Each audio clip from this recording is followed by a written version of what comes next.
Hello, hello, hello, beautiful soul family. Rebecca here, your vibe mentor. And this is the place for conscious, purpose driven entrepreneurs who are looking to heal the wounds that hold you back from your purpose so that you can manifest abundance and assist in creating heaven on earth. I'm so excited to be here today with my beautiful, beautiful guest, Amanda Leaveck from Science and Magic. Amanda is a brain body expert and feminine embodiment coach. So welcome, Amanda. It's so good to have you here. Thank you so much. It's so good to be here. Wonderful, wonderful. Thank you for gracing us with your presence. I would love to hear more about your story. How did you get into the feminine embodiment realm and start your channel, Science and Magic? I've always been interested in the body since I can remember. And my college years were spent studying neuroscience. And I majored in neuroscience and spent a lot of my time with my nose in the books and the lab. And I also minored in dance.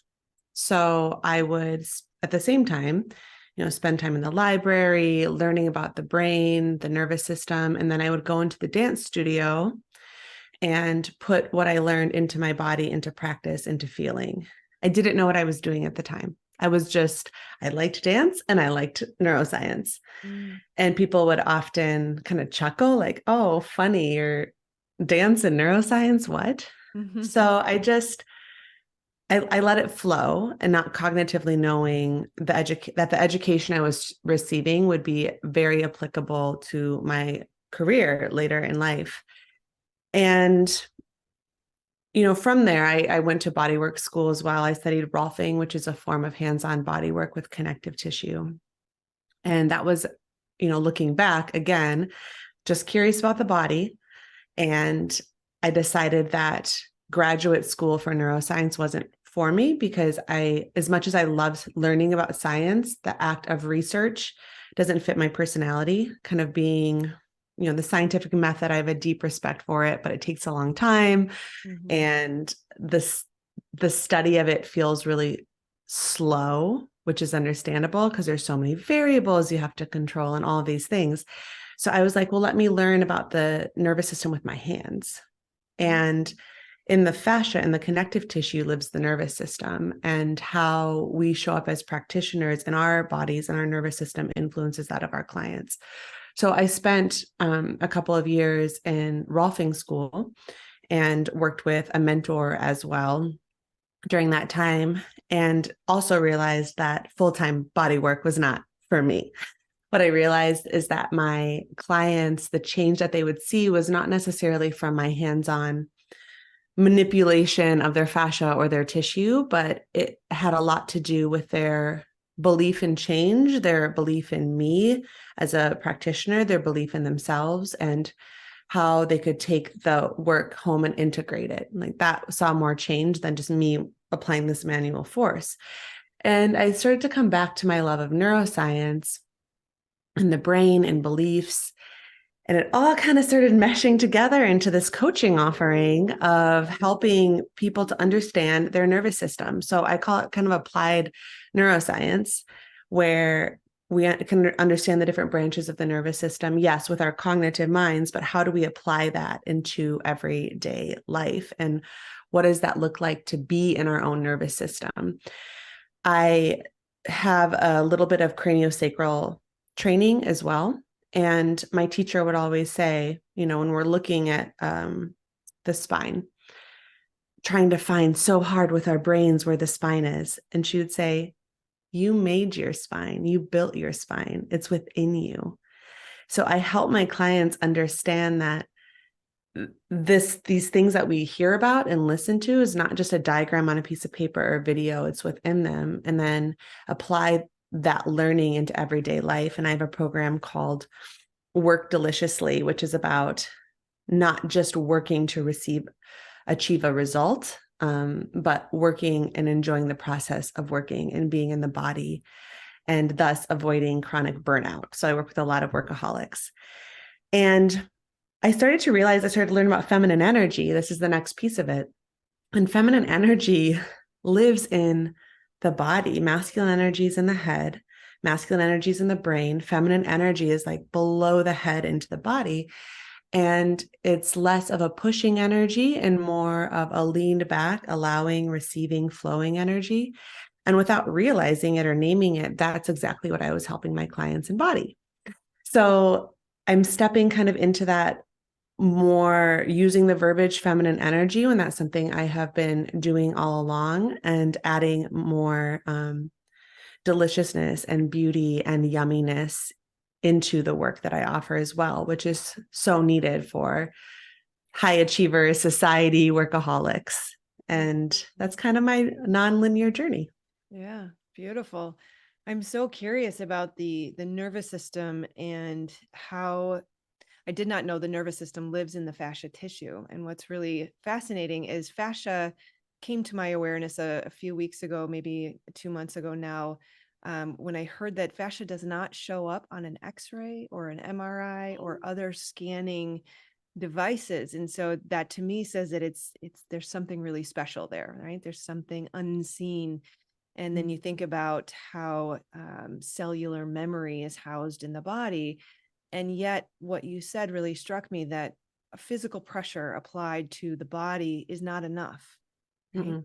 That the belief and that we created our spine, that we have that power and authority to shift and change at a cellular level with our mind. And so that's kind of one piece that you just tied together for me. And then also the way that I help heal trauma is very similar, not knowing that, because brain spotting, which turned into trauma spotting now, is a brain body based healing modality. So yes, we do access the memory through the eyes and the limbic brain, but then we go into the body. And Yeah. I have said on my channel many, many times, we've got this vast library of resources, but we've been using this much, right? That Mm-hmm. all of this other, what you're telling me is feminine energy is available to us. And it's so interesting how the body will heal the trauma when we give it our focus and attention, right? And so when our focus and attention is up here but going outward, this kind of holds the trauma and it remains there until we bring our focus and attention into the body and open and receive to the healing of the feminine. So turning that into a question, connecting all of those dots for me, I really appreciate that. I'm curious how your work now incorporates the nervous system. You mentioned sort of learning to work with the nervous system, and how does the nervous system come together with the feminine energy? Maybe just an example or something of that would help us understand what you mean by that. Yeah, our two main branches of our autonomic nervous system, autonomic meaning we don't think about the processes of it. We have a part of our nervous system where it's like, okay, well, I'm going to lift a weight and move my arm. That's somatic. I'm going to move my body and dance. It's very conscious. The autonomic happens beyond our conscious processing. So that would be like, the heart beating or the gut, the gut digesting. Actually, the gut's the third one, but it's the things we don't think about. And so we have a rest and digest branch, and then we have which is parasympathetic, and then a fight or flight branch. And that's more activation. And we tend to demonize the sympathetic fight or flight, like, oh, we should never be there. But actually, it's this beautiful branch that gives us a lot of energy, that gives us life force, that allows us to meet challenges, to accomplish goals, all of these things. I think it's imbalanced in our society towards sympathetic. And so what happens is we're using all this energy and then we burn out because we don't tip and have enough space for the other branch, the rest and digest branch, to replenish, to restore, to recover, to nourish. And at a very base level, the activation of the sympathetic nervous system is masculine in nature. It's achieving, it's forward motion, it's meeting threat, meeting challenge, it's succeeding. And all of that energy unleashed can offer those tasks. Whereas I think feminine energy lives more in this rest or digest, this leaning back, this stillness, this flow, the regeneration of our tissues, the regeneration of skin, the digestive system coming on. It's slower in nature. So I work with my clients, to understand these branches and understand what signals are going on in the body in everyday life. So they can say, oh, interesting. My heart rate just increased a lot when that person said that thing to me. My shoulders are pulled up to my ears. My fists are tight. That's my sympathetic nervous system just giving me a lot of energy right now because it sees this as a threat. That's the first step, is just noticing. Okay, then what do you do about it? So I work with them on, here are some ways that you can work with the nervous system to lower your body out of that. Because often when we're triggered, it's not the appropriate response in our modern day society to the threat at hand. So that's the first step of just like in the moment, real time. And the next step is, what are some things I call preventative plan? How are some ways you can shift your baseline out of a state of chronic activation into more of a baseline where you're flowing from sympathetic through parasympathetic, and find that throughout the week? So that could look like stillness, meditation. That often doesn't work for my clients right away because they're so activated that just to drop into a stillness practice is just too activating. I really use yoga in my practice. I've been a yoga instructor for 10 years. So I work a lot with movement. I think that can be really advantageous. That could be different somatic techniques. That could be massage. That could be, everybody's different. So I work with what resonates with them. And then we just shift their nervous system out of a baseline so that those triggers aren't so activating. And they tend to find more ease. And from that place comes this beautiful alignment of dreaming and visioning. And I find a lot of spirit there too. Like there tends to be this seeking for something more because I'm not in survival anymore. Beautiful. Yeah. It's the way of the world, it seems today, to be in that constant hypervigilance, constant masculine energy. And it does feel addictive. And when I came to understand the vagus nerve and how that is a muscle that's designed to move us from activated to rest and digest, you realize that's why we tend to sort of get stuck in activation, is because that muscle has atrophied essentially. And so to move over into the rest and digest, and it really does also shed light on a lot of the issues that we have today, whether it's adrenals or thyroid or digestive or autoimmune, right? So that hyperactivation or consistent activation is preventing that. So this is such valuable work to understand how to be able to step into your feminine and be balanced in your approach. And I love that you say that it's not something that we need to demonize, right? I notice that too when we work with people with trauma, especially. There is a time of predominant rest and digest that is necessary, but then it becomes, we've atrophied the other way, right? Yes. So we have to make friends with both and recognize how to turn them on and off. So I love that you help people sort of develop that toolkit. Yeah. And I think, our trauma, it shows that our system did what it needed to do in the moment to adapt to that moment. And we can see it as a sign of health, really, and strength. Now it's just not adapted to the current situation when it's on repeat or stuck. But if we shift out of this perspective of something's wrong with me or something needs to change, or I need like that energy, then that almost creates guilt or it keeps it stuck. But if we can say, wow, this is a sign of health. My body's amazing. It did what it needed to do to meet the moment when something was in my environment that didn't feel safe. And I'm here because of that coping ability. And then, of course, moving through it. But I think shifting that and seeing that the trauma as and sympathetic nervous system. I mean, it's amazing. We get superhuman powers when our sympathetic nervous system, when our fight or flight response is activated. Yeah. We are given so much strength in our limbs, and our heart rate increases, blood is flowing everywhere, psychomotor speed increased in the brain. It's incredible. We don't even think about it. We're not like, go sympathetic nervous system. We're just flooded with these powers. And shifting out of this, like, okay, well, this is bad. It's not that simple. It just depends, like, is this response appropriate to my current circumstance? And that's where getting support and doing the inner work and feeling like you're resourced can help to shift and create consciousness around these moments.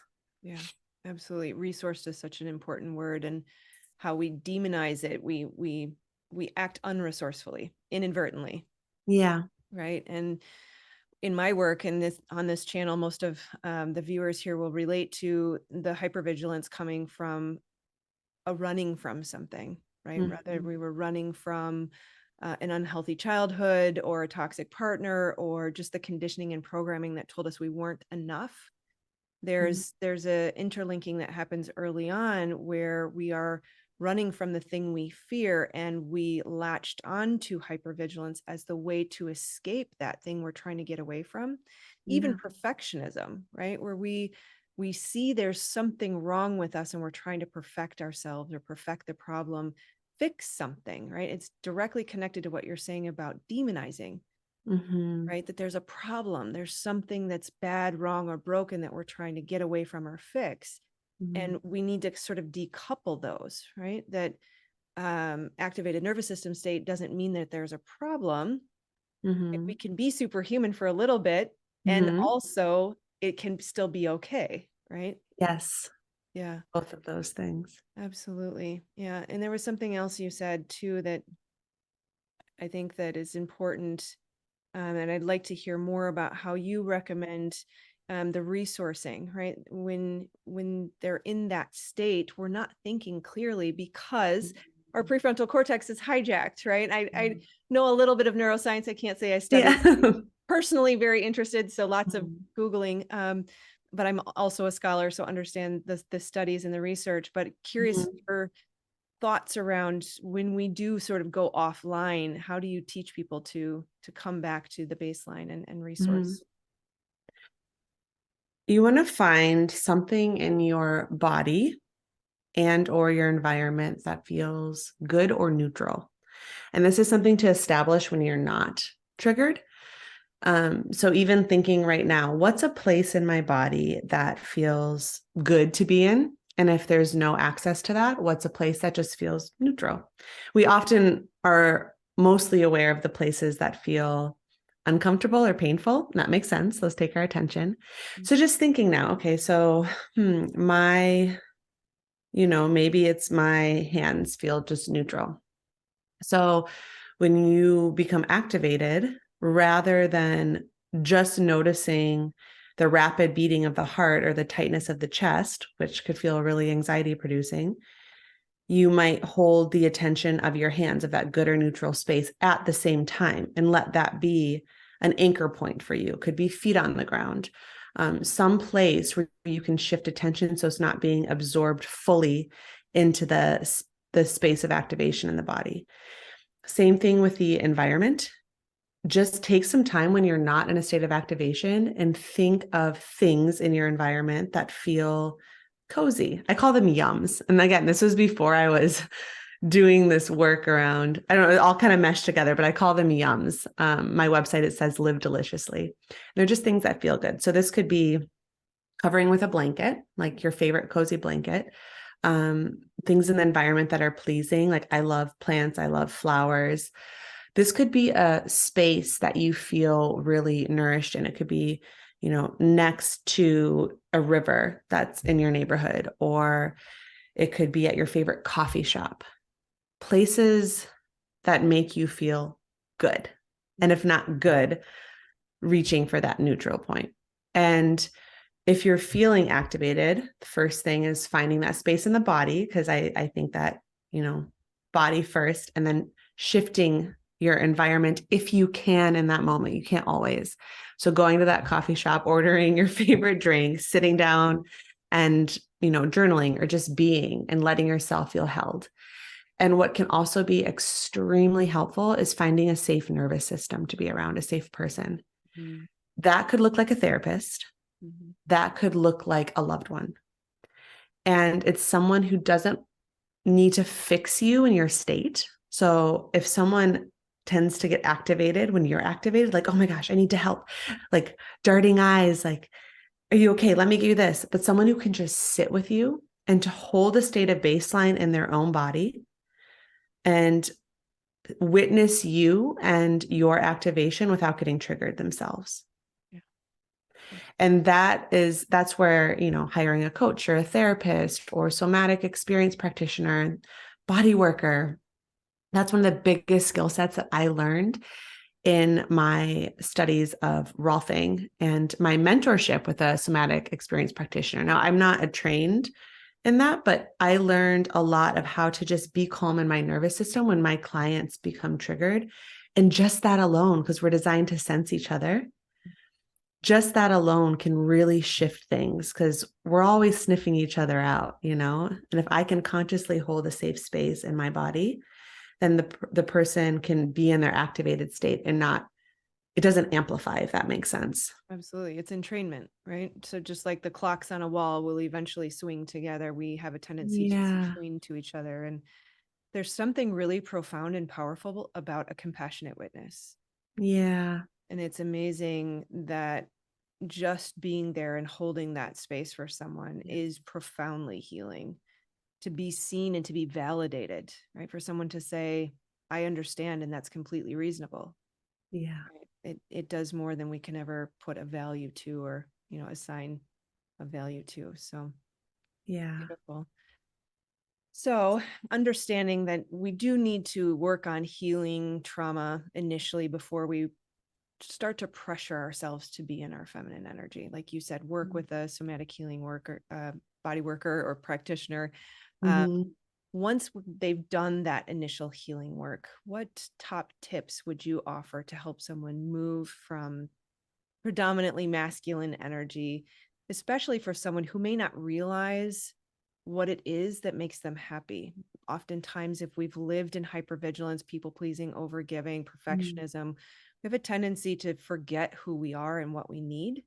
Mm-hmm. And that can be difficult for someone if you say, oh, just go nourish yourself. They're with that question of how do I do that? Right. Yeah. So kind of curious what your top tips are to help someone move from that overly masculine habit into their feminine more frequently. Yeah. As I'm learning about feminine energy, I see this aspect skipped. I just want to name that of shifting out of that baseline of fight or flight, which is hypervigilance. And often we think of feminine energy, we're like, oh yeah, surrender and softness. And I mean, you're not going to surrender if you feel like you're being chased by a lion in the woods. Right.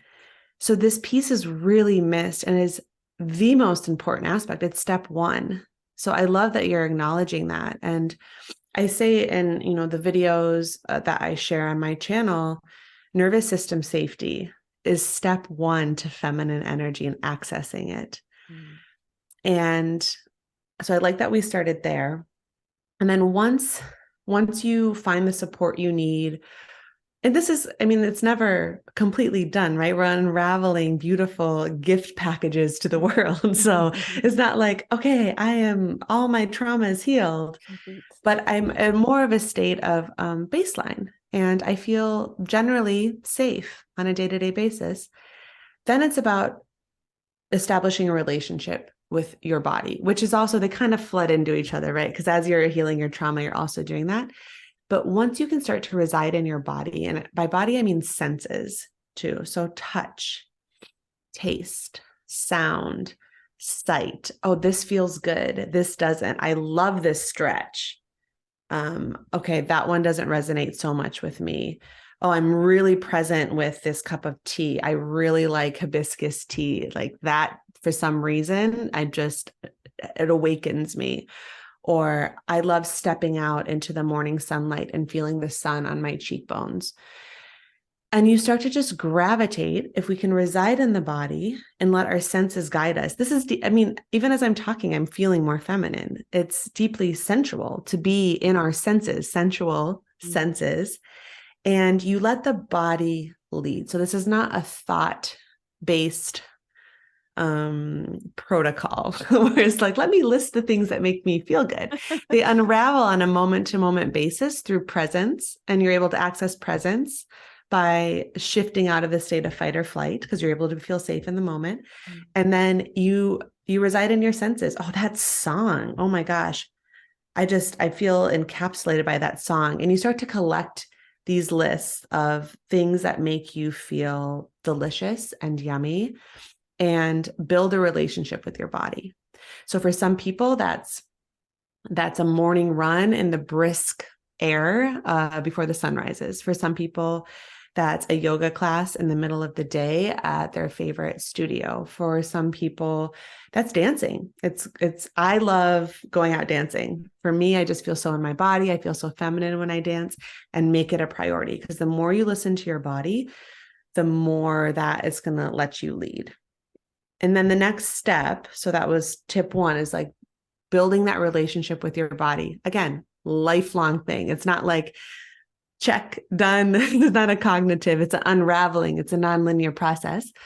Then I like to encourage ritual. So beauty rituals. I love talking about beauty, and not beauty as in what mass media shows us as beautiful, but that inside out beauty. This world needs more acknowledgement of the things that are beautiful, like the sunset, the way the sun sets, behind the ocean, and the way the light reflects off the clouds, like that kind of beauty. And I think as feminine energy beings, we can access that. So I don't know why, I'm just obsessed with self massage oil massages.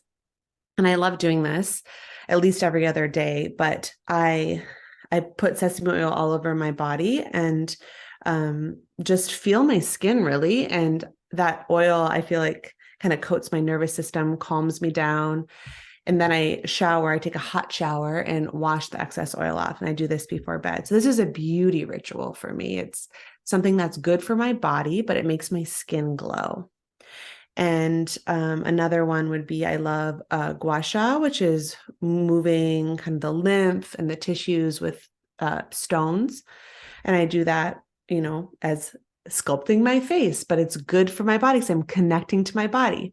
So that's step two, is like beauty rituals, things that make you feel like that queen energy, like you have time, and you're doing something to contribute to this beautiful vessel of your body. And then step three, which is where I think people often start, is the grooming. And that's like, okay, let me go get the hairstyle I want. Let me get my nails done at the nail salon. Let me get the fake eyelashes, because all that stuff can be really fun.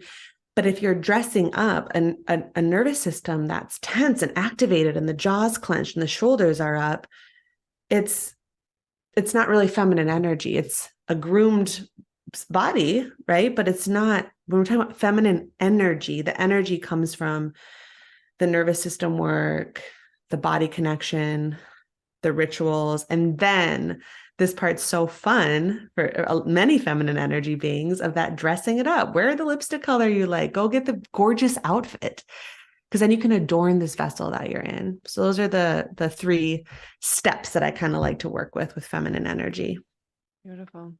Yeah, I'm so glad that you addressed that dressing it up should not be first, because that's kind of, what I think of is go get a massage or go get my nails done, and I'll admit, as a recovering perfectionist, and of course on this path, because I had to heal my own trauma, so hypervigilance was definitely a tendency for a while.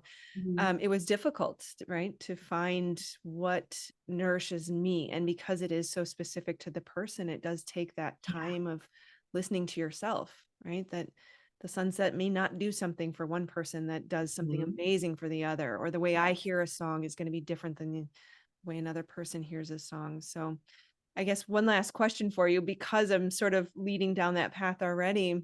Yeah.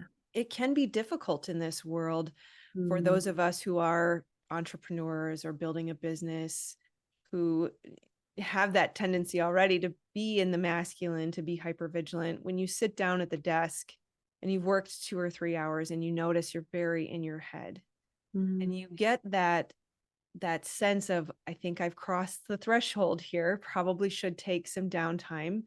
But the world tells us that if you're not grinding and hustling, you're not putting in 8 or 10 hours, especially as a projector, which we forgot to even mention, but Yeah. there's that knowing that I've reached a breaking point and we should take a break, and yet it's very difficult, right? Yeah. The programming that I know I have to keep going, I have to hustle. I'm not productive if I'm taking time for stillness or feminine energy. So curious what tips you have for people who struggle with that, and how to find the balance, when to take the break. Oh, it's so hard for workaholics, especially in the middle of the day. Like that Yeah. is the edgiest thing ever. Like to just be still in the middle of the day. Yeah. So a lot of times with clients, I don't recommend like a middle of the day. I work more on the bookends of like that morning ritual and then the evening ritual. And as their system will slow down, the midday becomes a bit more accessible. Um, I would say when your system's activated and you're like, okay, I'm like gritting my jaw. I'm in my head. My brow is furrowed. I need to just like take a step back. I think moving, I mentioned before, like if you just go from I'm go, go, go in my mind, and then I'm going to sit down and try to meditate right now, it's like running, from that animal in the woods and then sitting down and closing your eyes. Like it's really hard to go from 100 to like 20%. So there's things you can do. This is why I find a lot of high achievers like run or cycle. Mm. And that's pretty easily attained. So maybe it's taking that break and doing that thing where you're discharging that excess energy. So go on your bike ride in the middle of the day, work that in. If we're talking about like a small break, I love like I think shaking is really, I mean, it might feel weird and look weird, but if no one's around you, you can literally shake one limb at a time for 30 seconds each. Animals do this in the wild, and that will discharge some excess energy. You can do a forward fold. So you're standing with your feet about hips width distance, bent knees, hinge forward, grab your elbows, let your head hang. This has worked wonders for some of my clients who are like hotheads. They just tip gravity and then the blood all flows to the brain. The spine decompresses. They take 3 deep breaths, roll their spine up, and they're like, okay. And so these are some really simple things. But as far as the belief system goes, that's a bit more challenging. And this is why I have a career in what I do, is because I work with that belief system. And you can tell yourself all day long, like, okay, well, rest is productive. But if your subconscious doesn't believe it, it's going to be very hard to shift that. So I work in that realm of shifting beliefs. And sometimes it's just about having the container to actually do it enough times and have the accountability to prioritize rest and see that, oh, it's actually okay. I don't have any fires burning. No one thinks less of me. In fact, I'm more productive. And having a coach to help you through that. I mean, it's so funny. I like don't coach people to like attain these like big goals because all my clients are really good at that. It's more of like, okay, you're good at that. How can you find a state of ease or balance in the process? So having a container can be really helpful because I want to name it's edgy. It's super edgy. And I think you're hitting on that. But the more that you do it, like if you can find the discipline to just, I'm just going to do it, even though I don't believe it, you'll start to believe it because you're going to feel better. You're going to show up to your work after that break with a clearer mind, with a clearer sense of connection to your work, to your body, and you're going to be more productive, but you have to do it. So if that's hiring support to help you do it, do that. If you feel like you have the grit to just like prioritize it, then just show up. You have to, it's almost like, I just do not like cliff jumping, but it's like when I would just have to like shut my brain off and just be like 1, 2, 3, go. And I don't do it anymore. That was like when I was trying to like something, but I don't like it. But you just have to just have a moment where you're just like, I'm just going to do this. Shut the computer down. Yep. Go outside. Yep. There's a reason Nike chose the "Just Do It" slogan, right? Yeah. Yeah. Sometimes it does matter. And it's really interesting too how the nervous system states relate to the phases of manifestation, right? If I am in my masculine and activated nervous system state, which is necessary, we do have to contribute, we're co-creating. That's part of it. And this is where I've been sort of able to wrap my brain around these moments of stillness as being productive, is if I don't shift into the feminine, I can't receive what I created. Yeah. And so in that rest and digest, healing, growth, repair, it's receiving the nourishment, right? And receiving the thing we've created. And so I'm sure many of both people in both of our communities would understand that when you shift into that stillness state, you can receive the inspiration, you can receive the ideas, you become more creative and, like you said, more productive. Yes. So, and the brain starts to believe it once we've seen the evidence of that, right? That's right. I love that. Yeah, you receive the ideas. You think in a different way when you're not activated. Right. You just do. You're more creative. Brainwave frequency. As it slows down, you're more in a dreamy state and you can receive guidance from the inside out. This is why the best ideas come to a lot of people when they're driving, they're relaxed, they're in the shower, they're in, you know, maybe on their favorite run. It's like rather than sit down, narrow focus with your gritted teeth, try to brainstorm through lists like that. And we're talking like these are like big vision ideas. Yeah. Mine have come, they've just come to me. And that is receptivity. And that is being in feminine. That's letting the system be soft. That's being open to not knowing. Oh, so edgy for high achievers, not knowing what. Yes. But it's letting yourself just be in this trust, this surrender. Yeah. And then things come, and also letting go of linear time. Like this idea doesn't have to come to me by this day, Right. but I'm in a state of openness. Right. And you can collapse. Like, let's say you spend a whole weekend, 2 8-hour days in this brainstorming session for your coming year business plan. Or it can just drop into your awareness while you're on your favorite cycling trail. And then it all just comes together like that. Yeah. You've literally just collapsed that weekend of time where you were striving, and it feels good. Yes. So it's a different state. Absolutely. Yeah. And I've come to notice too that the ideas that I come up with or the solutions to problems I think I'm going to have are Yeah. nowhere near as good as Yeah. what drops in. Right. And Yes. I find those divinely inspired ideas are something that I never could have possibly come up with. Right. That they Yeah. just are far better than my imagination could have created. So beautiful. Yeah. Yeah. Wonderful. Well, I've really enjoyed my time with you. Is there anything else that you would like to offer? Where can our communities find you and learn more about the offerings you've mentioned? Yeah. I have a YouTube channel called Science and Magic. And if you Google Science and Magic with Amanda, then it'll come up. But if it's just Science and Magic, it won't. I also have a podcast, and those are two really great ways to get in touch with me. I have Instagram. I update it every so often. And I love connecting and having conversation. And I like releasing polls about different questions and stuff. So I like to be as interactive as possible. So those would be how to get in touch with me. Wonderful. And then your courses, are they listed on your website? Yep, I'm offering private coaching right now. So I do have openings for private coaching. And I have a membership platform called Science and Magic where there's pre-recorded classes, there's yoga, there's meditation, there's moon workshops, there's workshops on earth-based holidays, and I update it every month, and it's about embodying the earth cycles. So those would be the two ways to kind of get in touch with me. But I offer a variety of coaching packages like 2 month, 6 month, whatever people are looking for. Beautiful. Wonderful.